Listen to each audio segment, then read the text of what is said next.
to another episode of REVXP Presents. I'm Chris Mann, the SVP of REVXP, the global gaming division of the integrated sports marketing agency Revolution. And today I am joined by Lance Frisbee, the CEO at Aftershock Media Group. What's going on, Lance? What is up, Chris? Thank you so much for having me on the show, man. Really appreciate it. For those of you guys that don't know Lance, he is a content creator with over a decade of experience doing live streams and content. And he's worked with brands like Chipotle and Samsung, and he also works with publishers like Supercell and Tencent. Lance is one of the pioneers in the mobile industry, alongside one of its biggest creators, and of course, great content creators. We've had some experience working with Lance on a program at PUBG Mobile for Chipotle a few years back. And given the rise of mobile and the excitement around mobile, I thought it'd be great to have him on RevXP Presents to talk a little bit about what they're doing in the mobile front.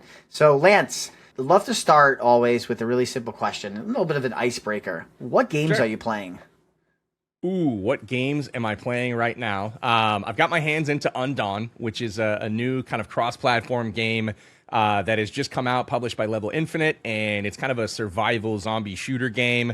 Really interesting take on the genre. So playing that, it's a bit of work, but also it's super fun and addictive. So that's one. I'm playing PUBG Mobile, as you just kind of previously mentioned. And then I also play a lot of games with my kids. I've got 3 kids that are kind of either preteen or younger, and they've got me into all kinds of things on Roblox and other, like, you know, kid-focused games, essentially.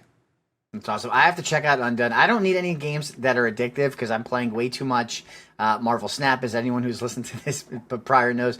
But, of course, Diablo 4 is highly, highly addictive and deep. Mm-hmm. But, dude, I've been playing a lot of Vampire Survivors on my Steam Deck. Have you heard of this game? Like, I heard it just got ported over to mobile. Like, it is, you know, one of those rogue games. It's one that takes up a lot of time. Oh, no, that is crazy. No, I actually haven't heard of that one yet, but I'll definitely give it a look. That's crazy. That is the bane of my existence, though, are the games that, like, are super awesome because I want to play them so bad, but have been so focused on the business that it's tough to set aside the time to really get, you know, down and dirty with the lore and spend the time that it really, you know, deserves kind of diving into some of these titles. Well, be careful with Vampire Survivors. It actually won, like, Game of the Year last year. It looks like an 8-bit game from Nintendo days, and it's addictive. Okay. Dude, I'll be honest, too. Fortnite, no build, for an old fella like myself, is a lot of fun. Like, I'm trying to chase that Optimus Prime on the Battle Pass level 100 right now. As an 80s kid and a lover of Transformers, like, I want that Optimus Prime, man, but I don't know if I'm going to get it. Well, good luck on that. I really love what Fortnite's done with their no-build concept, bringing that back in. That was something for me is, I don't know if it was just the clumsiness of trying to edit and build. Couldn't get into that when they really kind of went that direction, but to see the no-build stuff come back, I know that was kind of the wave for Epic for a while, and really like what they've done there.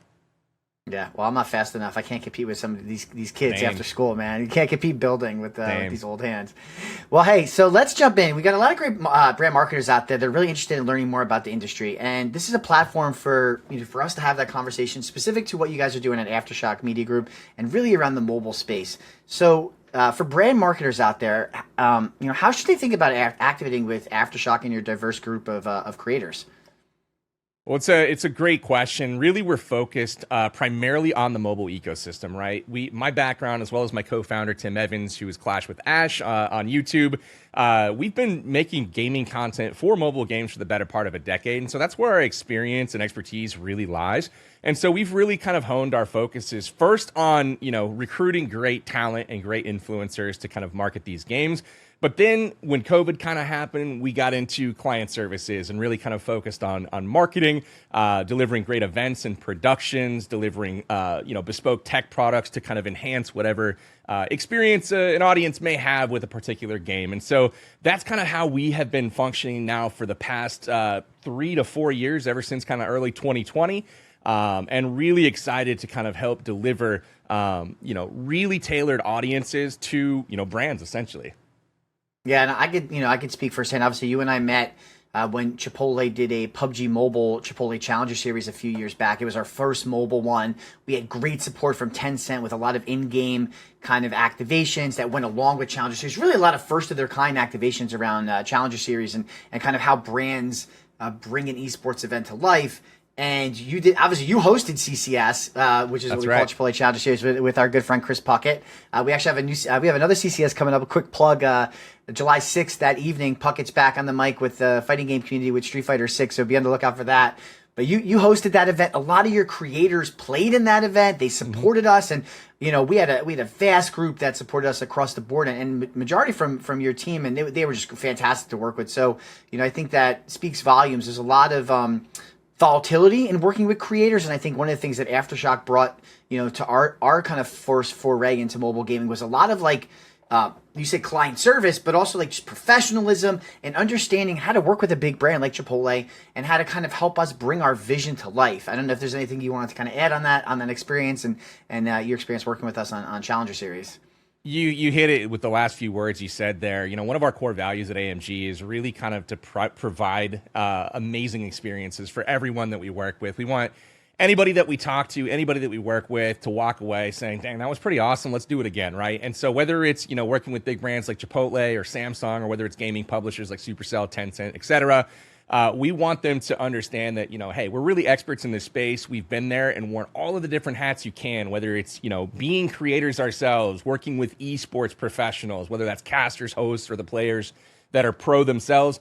We've sat on the agency side of things. We've worked with the marketing companies, et cetera. So really have an understanding of what all of the key stakeholders are looking for out of these campaigns. And ultimately, we want to drive just amazing experiences. And so really got to shout out my team for that, the accounts folks and everybody that's kind of managing the ongoing work. We've been really consistent about having repeat customers and people want to, re-up with us once they've kind of trusted us that first time. Absolutely, yeah. I know. Hopefully, I know we talked a little bit before, and hopefully after we'll talk a little bit about some of our clients getting back into the mobile world, and you guys would definitely be the ones that help us spearhead that. And so, on that same note, a lot of brand marketers are always like, "Hey, what's next? Where do we got to be? What that old adage, the Gretzky quote: "Skate to where the puck is going, not to where it is now." Right? And Yep. I always tell people mobile gaming isn't just next; it's now. Mobile's the one, if not the largest gaming market in top, most developed countries around the world. People are spending almost 5 hours playing mobile games, more money spent on mobile games. So, as someone who's not only one of the biggest creators, but also does a lot, is primarily focused on the mobile community, can you help brand marketers really understand what's unique about the mobile gaming community versus maybe some of the other gaming communities out there? Sure. It's often looked at as kind of like a niche or afterthought almost. And with some of the success of a lot of the large IP, I'm looking at the Fortnites, the Call of Duties, the PUBGs that kind of made the transition from, AAA titles on PC coming over to mobile and then seeing the types of revenues that drove. It's now no longer possible to consider mobile as an afterthought. It has to be a core part of every developer's strategy to really get their games out there into the masses. You're starting to see hundreds of millions of players download these games and get it into their hands. And the interesting thing about mobile is many of these players are, kind of in an older demographic. They have more disposable income. A lot of people don't realize that mobile is actually the largest revenue driver in gaming across all platforms right now. And that's only getting more and more disproportionate as the years go on. So mobile, as you mentioned, is here exactly right now. And brands are trying to figure out how to kind of figure it out and deliver in an authentic way in the space. And that's one of the things that I think is most important about a lot of the campaigns that are run is that authenticity and being true to influencers and creators actual voices has to be a main consideration when structuring these campaigns, because ultimately as a creator I can tell you firsthand that I know how to speak to my audience, right? I've been doing it daily for years. And ultimately, if creators are given the control to be able to deliver the message in a way they feel is most authentic and impactful, it's going to be a far better campaign for the brand.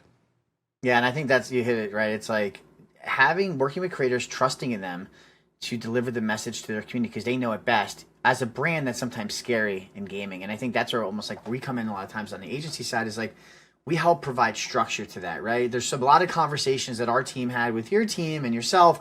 Hey, here's the key messaging around what we're doing. Come back and give us in your own words, right? Almost help you structure the conversation with your community, and almost that's what we're hired to do is almost lead and be that liaison to translate from both sides. And I think that's really key because again, at the end of the day, you want to create that relationship, and you're using gaming to build that relationship with the gaming community, whether it's in mobile or FPS titles or, RTS, whatever it is, FGC titles. The creators know their communities best. You have to leverage that voice and that credibility that they bring to leverage them to create that relationship. And that's something I think a real key thing that brands, to keep in mind. The other thing is, how do you add value to that community's experience? Every value is different. What we did with PUBG Mobile for Chipotle is very much different than what you probably do with Samsung, and how you work with other publishers and brands, right? And so it's like, how do you create value for that experience? A value like Chipotle Challenger Series is really interesting because it gave PUBG Mobile players a chance to compete in a big competition field esports event where maybe they wouldn't have that if, as an everyday run-of-the-mill player. And I think, it's really interesting and unique ways that we do it for Chipotle. We have obviously other case studies we do for other brands, but I think those are two really, really great takeaways, to build on kind of what you said. 100%. And I feel like, really, Chris, you and I in our roles, a big part of this is education, right? Really helping the brands understand what it takes to be effective in this space. I can understand, being in a position of leadership at a company, especially when you have somebody to report to about the success of this new venture, this new idea of, advertising through whether it's influencer marketing or just, through mobile games, et cetera. That can be a bit scary, and you want to control it as much as possible. But at the same time, working with, whether it's a REVXP or whether it's an AMG to kind of help, take your core objectives, right? Like, what are the things you're trying to message to the general gaming audience, right? If you can help, work with an agency on that, and they kind of communicate that to their creators and the talent that they're recruiting, I think it's a really effective way to get your message out there in a way that, KPIs are hit, but also that it remains truly authentic and, it resonates well with the audiences that you're actually trying to engage. Absolutely. And we talked, you mentioned like how mobile's the largest grossing revenue. And I think mobile, obviously, hopefully from this conversation, brand marketers have taken that we're both bullish on mobile, and we think mobile's going to continue to grow. And I think one of the reasons why mobile's going to continue to grow is 5G. Like the access to 5G is really just starting, right? So you're going to have better connection on great devices that are capable of playing higher quality games. Like, look at Xbox Game Pass and how they have, continue to test the cloud, or Steam and what they're doing, or NVIDIA and all the, essentially now this company Backbone specifically designed to make your gaming device almost like a Switch or a Steam Deck. Razer's got the keys. There's so many things that are gearing towards getting a foothold in the mobile gaming market. And it's not just necessarily playing only games that are mobile games, but it's playing games. You could literally have you could have an Xbox-esque experience on your mobile device for certain games through the cloud, right? And so I think mobile gaming, we're just at like the tip of the iceberg right now. And I'd love to, get your thoughts on that and kind of what innovations you'd love to see in the mobile game space and how that will continue to grow. Oh, absolutely. I have devices sitting, right with me, whether it's an iPad and, you're taking that on vacation with you, whether it's the phone and the device that's in your pocket, whether it is something like the Kishi and you have like a dedicated console-like experience in your hands. The future is wide open with regards to gaming on the go. And that's part of it, right? A lot of people really want to be able to take their entertainment in whatever form factor is desired wherever they're at, right? Whether that's to work. I know that was my personal experience. I worked in emergency response for quite some time before all of this gaming stuff and content creation, et cetera. I worked emergency response out in the middle of the desert, right? Thankfully, not many emergencies, but it gave me a lot of time to kill and a lot of, mobile gaming, experience. And that was really kind of what set it off for me. But technology, as you mentioned, is only going to get better. The limits of what we can do today are going to continue to be lifted. The ceiling of technology is going to continue to grow. And whether that means network speeds such as 5G or what's capable on the devices themselves, it is getting absolutely insane what is available right now in your pocket versus what was thought of as, mobile gaming maybe 5, even 10 years ago. The difference is drastic, and it only continues to get more and more impressive. Absolutely. And I think that's a good way to end this, because I think that the key takeaway here is innovation through mobile, innovation and connectivity. Mobile is a massive opportunity for brands, and you are certainly at the forefront of doing that. So Lance, thank you so much. We'll drop links where people can find you, check out what you're doing at AMG, what you're doing yourself in terms of your content creation. And we look forward to working with you in the very near future. Thank you guys so much for tuning in to another episode of RevXP Presents. Of course, don't forget the Esports and Gaming Business Summit is back this year. It'll be in November. We'll have a link to register. Get in early. There's a lot of savings and discounts that you can have by registering before the deadlines. Until next time, guys, have some fun. Play some mobile games, and we'll see you soon. Everyone enjoy the summer.